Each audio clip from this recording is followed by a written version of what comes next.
What's up, everybody? Jensen Cummings here. Thank you, as always, for tuning in. Today's Best Served Podcast 347. We're talking my heritage through my food with Caroline Glover of Annette Scratch to Table in Aurora, Colorado. This is part of the ongoing series with In the Weeds Menu Meeting Fall 2021.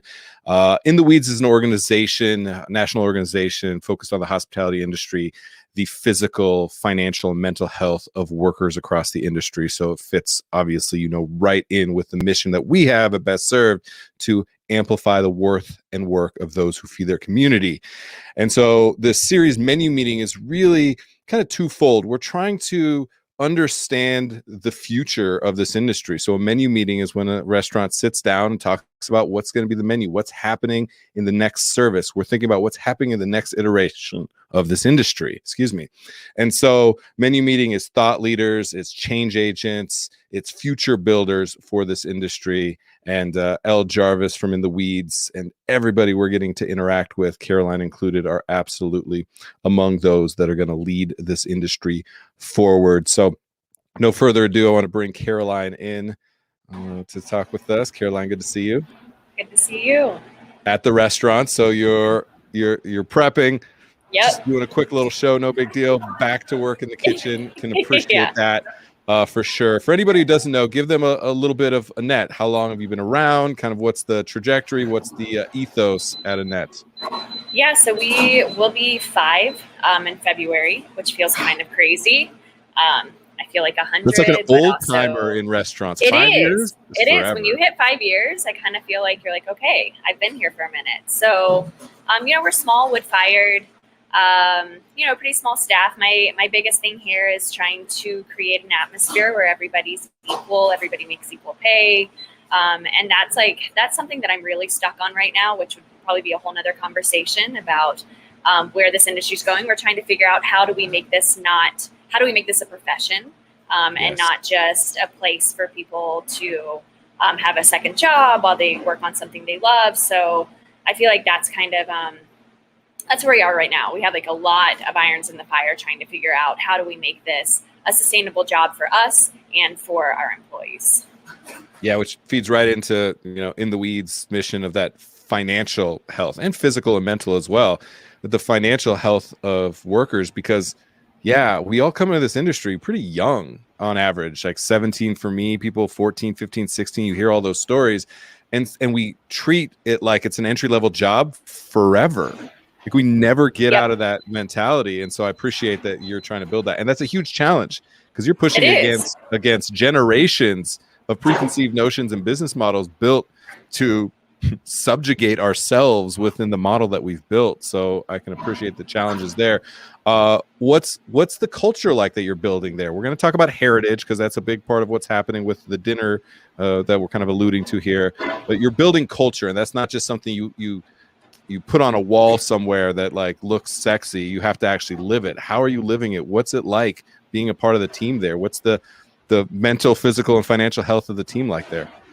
Yeah, no, absolutely. I mean, I think the biggest thing with our equal pay is just trying to kind of break down the barrier between front and back of the house and just kind of break down that animosity or, feelings of self-worth, like I'm not making as much as a server, but I'm working harder than a server or vice versa. So that's been our main goal. And also a big part of working at Annette is we're kind of, okay, so there's been a bunch of conversation about, saying that we're a family, but like it's a dysfunctional family. So my mentality is less of we're a family, more of we're a workplace and we want you to come and work and we want to pay you to work and we want you to go home and we want you to have your life.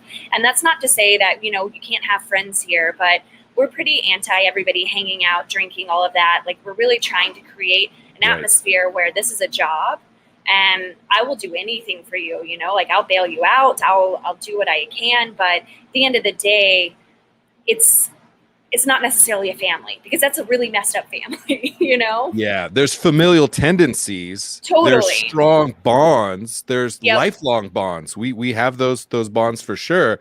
No family member ever laid you off because of a pandemic. No family member, right? So it is different. And I think we conflate them sometimes, and that's an issue for sure that we need to reconcile with. And it's part of, we prey on that passion that we have to love food, love hospitality, love those family ties, because so many of us were misfits, right? We were outcasts. We didn't quite fit in. We didn't want the 9 to 5. We found this, but now we've become the 9 to 5 in a very different way. Like, we have to reconcile with the fact that we became the establishment. How do we now do something different than what we put ourselves through because we thought it was the only way that you could do this industry? And the reality is, we're being called on our bullshit, and you're changing it, and a lot of people are resistant to that. So I'm grateful for the leadership, and I know how fucking hard it is for you to do that. Like, the other way is simpler. It's way easier if you can just ply people with alcohol and like, this makes up for a shitty day, right? And let's go out, but it's just not. It's not healthy. Sustainable. Yeah, and it's not sustainable. And I just, I look at all these ads that are like, we're a family, join our family. And I'm like, I just don't know if that's the right message necessarily. Like, we're a business, we'll pay you and we'll provide, a healthy working space. And that's what we can do. Yeah, we got to have those workplaces worth working. We got to invest in wages, benefits, culture, and education. Otherwise, you're just going to have this transient nature. And I'm seeing numbers now of what turnover rates are on the rolling 12-month turnover rate, and it's dismal. And I understand it's not people don't want to work; they just don't want to work at restaurants. We've been exposed, and so we have to do something different. And I appreciate kind of what you're doing. And this kind of coming together of thinkers and leaders in the industry is really important, which is why I'm so passionate about this campaign that we're doing within the Weeds, and having you involved when it went from being an in-person event, Aspen Food and Wine. We're all excited at in-person events. Now we're back to a virtual world, which Best Served we love because that's where we exist. But it's a challenge, and now we're doing these virtual heritage dinners, right, across all time zones, which I'm really excited about. And the people that I've been meeting who are doing these dinners and doing content across this 4-week campaign have been really inspiring. Talking to Katina Smith, Chef Kat out in Baltimore, Cicely Sierra in Brooklyn. We're talking to Nick and Shai in Chicago, or excuse me, Detroit, Jasmine in Chicago, like really great leaders in the industry who are coming together to bring this heritage dinner. And we're able to have all these different cities represented, different time zones represented. So very cool. So let's get into some details about what you specifically are doing. So yourself and Frasca, Caroline from Frasca, came together and are working on this heritage menu October 24th. Link in the comments. Make sure you go check out that dinner for sure. You will be able to pick up their meal kit from you, be able to kind of cook alongside you. There'll be a Zoom kind of meal together that everybody's is having together. Hear some stories, banter, and that's kind of what people can expect. So first off, for you, kind of that platform, it's hard when we're so used to having face-to-face and butts and seats. What's been maybe the struggle, maybe some of the fun that you've had with playing with this idea of the menu that you've developed for this dinner? Give us a little behind the scenes of coming up with this dinner. I think I really struggled with this because honestly, I have not ever been super interested in my heritage because I'm just like a white person, right? Like there's nothing interesting. We all come from, Europe or so I haven't been into it. So that was the first step. I called my parents. I'm like, okay, I don't know much about my heritage. What is it? And that is insane that I am 35 years old and I have never had that conversation. And my dad sent me all this stuff. He was like, oh my gosh, okay, and so that was kind of crazy to me. This kind of made me actually look into who I was because I don't know. Sometimes when you're in a kitchen and you're working with people with different ethnicities, I'm always jealous because I'm like, oh, you know how to cook that cuisine and that's what you grew up and that's amazing. And those are so many flavors I don't know and you know how to do that. So I felt like I've never been able to bring much to the table in that sense. So that was the first hurdle for me. Let's stay there for a second. Let's stay there. That is one of the most incredible things I've heard.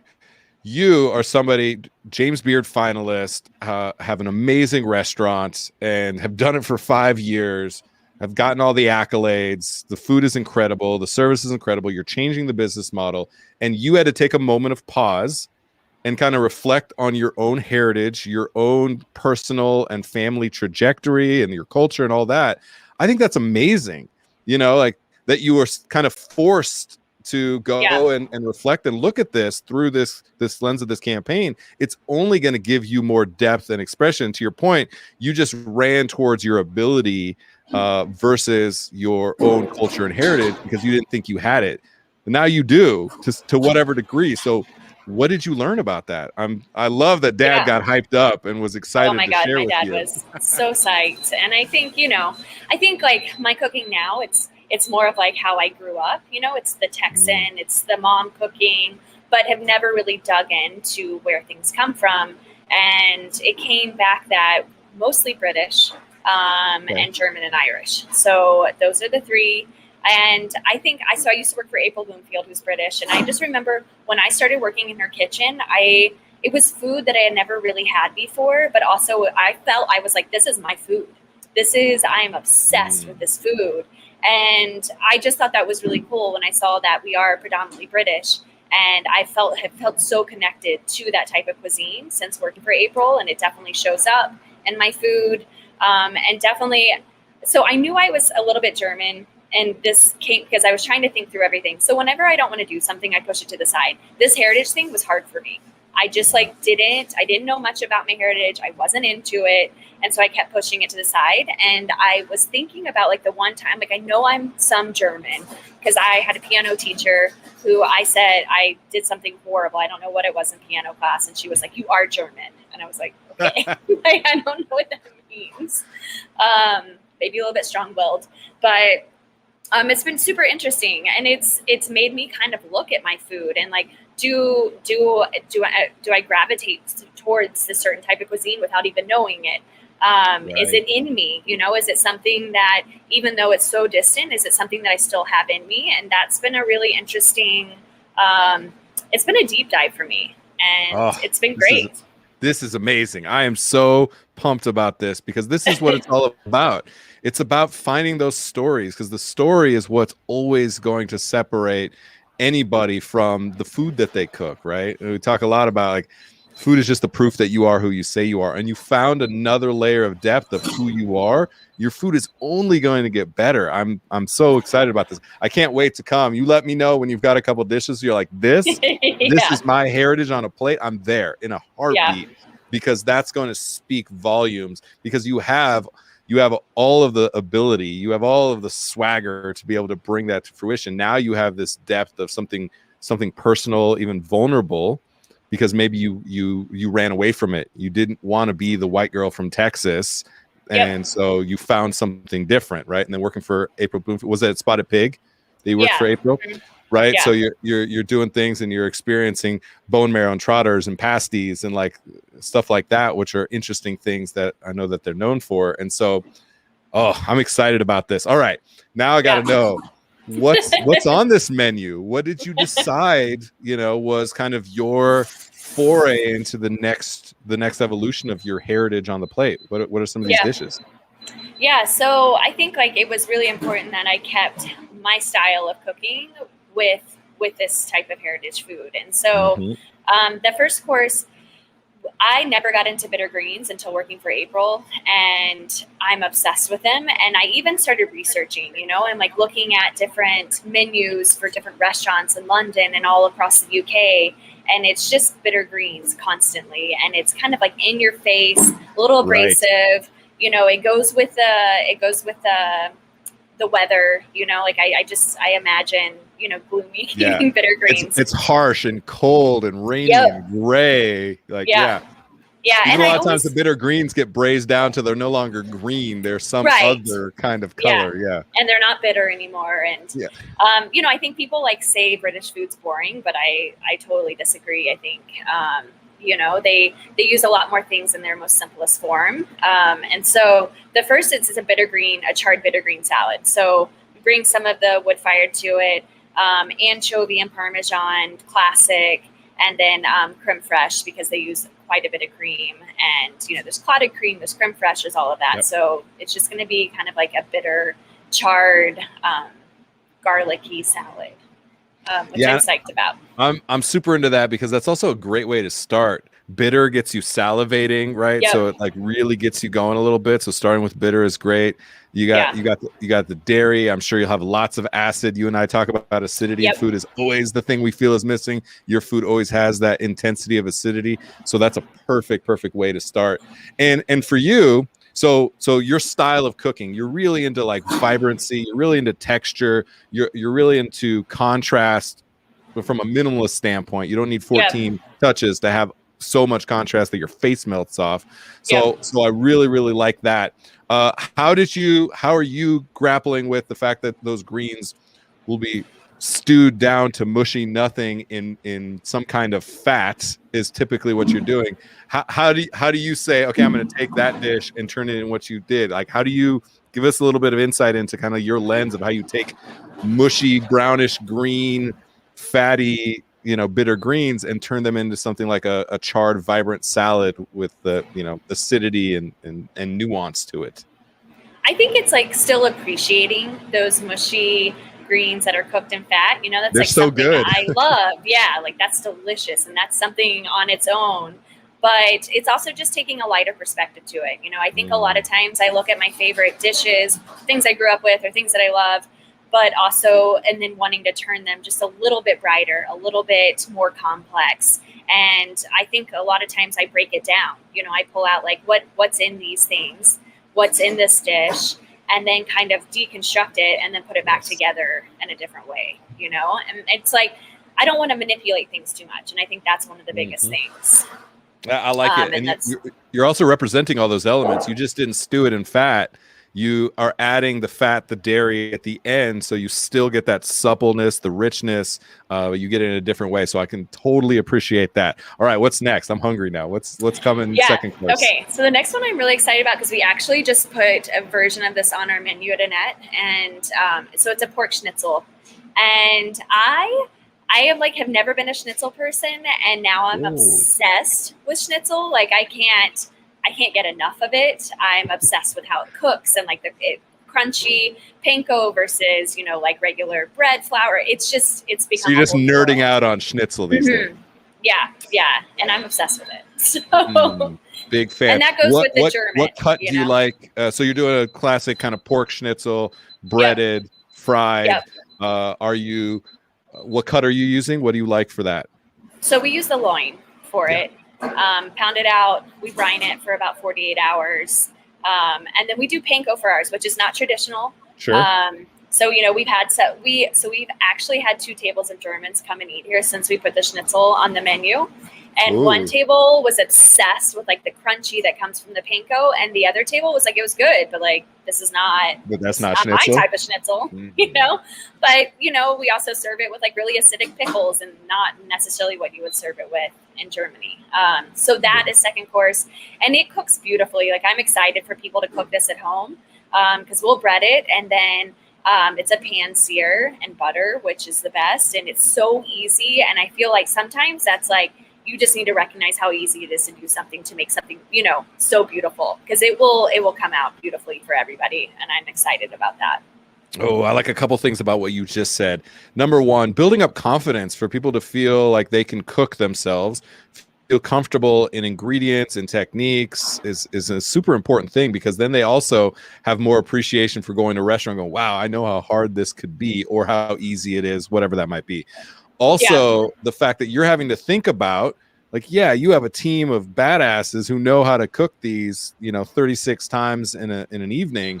You're having to go into somebody's home. How do they cook with butter? How do they not set off the fire alarm and still have a super crispy, nice, like nice brown color to it, whatever that is. So it's challenging you as a chef to think about the home cook, which we're pretty removed from. When you're in a professional kitchen, it's just different. You're not cooking the same at all. So I can appreciate the challenge that you face there. What else are you serving with the schnitzel?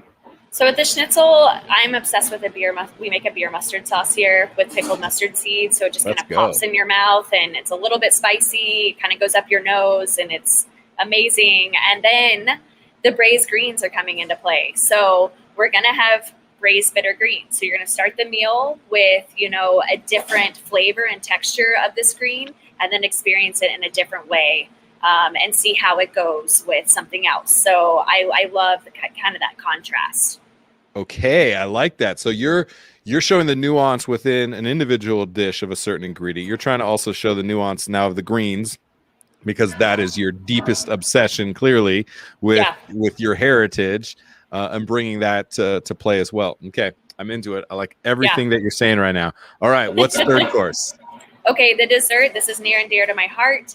It's a Banoffee pie, which is a British dessert, and it is. We made it at the Spotted Pig, and I mean, it is my most favorite dessert in the whole entire world. And so it's like a shortbread crust, and then sweetened condensed milk that's been cooked down. So basically, dulce de leche, bananas, and then whipped cream, and then shaved chocolate on top. And it's just like, it's insane.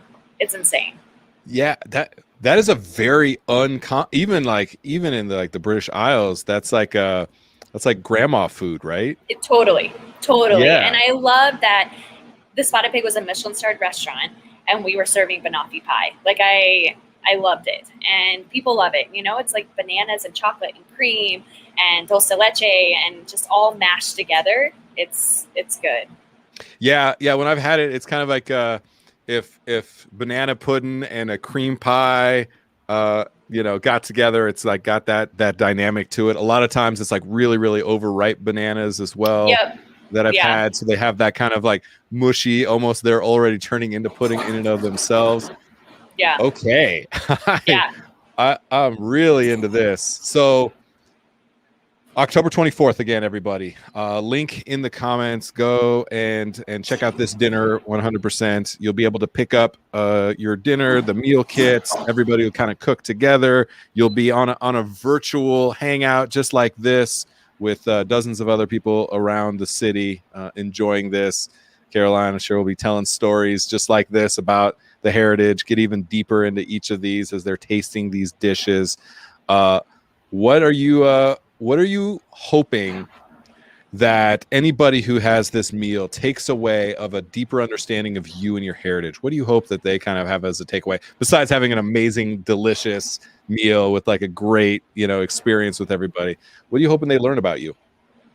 Yeah, I mean, I'm hoping that, I think my style of cooking will come through, obviously, these dishes. And I think something, and I said at the beginning, I've kind of been like, I'm a white mutt. I don't really care, like everybody's Irish, German, and British or whatever. And so I hope that other people that try this meal can kind of view it in a different light, that it doesn't have to be just one type of food or one type of story, that it can have little spins on it. It can have, it can still reflect who you are, even if it's something that you aren't, necessarily looking for. I don't know if that makes sense, but I just feel like this menu took me a minute because I didn't want to just do this type of food because it's expected of me, like being a white person. And so I hope that people can try it. And if that is part of their heritage too, that they find a deeper appreciation and recognize that it doesn't have to be heavy. It doesn't have to be this or that. You can really bring your own to your heritage. Yeah, especially the three cultures that you're talking about are foundational in a lot of what American food in big quotations is. And so it's become homogenized, very like vanilla or plastic, and they are the base of so many like canned and frozen this and that. So how can they have depth and meaning and culture in them if they're just like the hungry man frozen meal that people have had for multiple generations? How can that be meaningful and exciting? So I appreciate the challenge for you to go through that. And yeah, I'm excited about this. I'm so happy. Let's make sure that your dad is on the dinner, because I would love your dad to be able to tell everybody the story of whatever he was introducing you to, because when you become a parent, all of a sudden you think of legacy in a different way, having a couple young kids. And like now he's like, oh, Caroline is finally embracing a legacy that I've been trying to get her to do 23andMe or Ancestry for so long, and trying to teach her, and she didn't care because she ran away from being the white bread Texas girl and wanted to be this cultured chef, right? And that meant you had to do something different than what you came up on, and now you're saying maybe there's a little bit something there. So Dad, for you, thanks for the work that you do to help inspire Caroline with culture and heritage. So, Caroline, appreciate you. Let's get you back to work. Thank you so much for taking some time. Yep, sounds good. Thank you. All right, bye. Cheers. All right, everybody, that is it for this episode. Caroline Glover, one of the best in the industry, not only unbelievably talented when it comes to food, and selfishly so simpatico in the way that I appreciate food and the way that she cooks. Also, what they're doing at Annette with equal pay and just shifting the mindset and the culture of the poor history that we've had in this industry. Very grateful for that leadership. Once again, October 24th, Sunday, October 24th. And in the comments, you'll be able to find the link. Go check out the virtual heritage dinner, which is also in cities across the country. So make sure you go and check that out in Brooklyn, Baltimore, Detroit, Chicago, New Orleans, Oakland, Denver. Those are just the ones that I can remember off the top of my head. They are all over. L. Jarvis and In the Weeds are doing an amazing job of bringing heritage to the forefront, bringing the conversation around menu meeting to the forefront. That is it for this episode, everybody. Once again, what was this? 346? Best Served Podcast 346. My Heritage Through My Food with Caroline Glover, 347. I can't count. I'll leave that to smarter people than me. Amazing episode. Please, everybody, tune into all of the content we have coming out through Menu Meeting. You know us. We're omnipresent. We got videocasts, Clubhouse, articles, memes, Instagram takeovers, TikTok videos. We're everywhere that you are communicating with you about what's important to us in the hospitality industry, those workplaces worth working, the stories that are the foundation of who we are and our heritage. That's it. Appreciate you all. Cheers.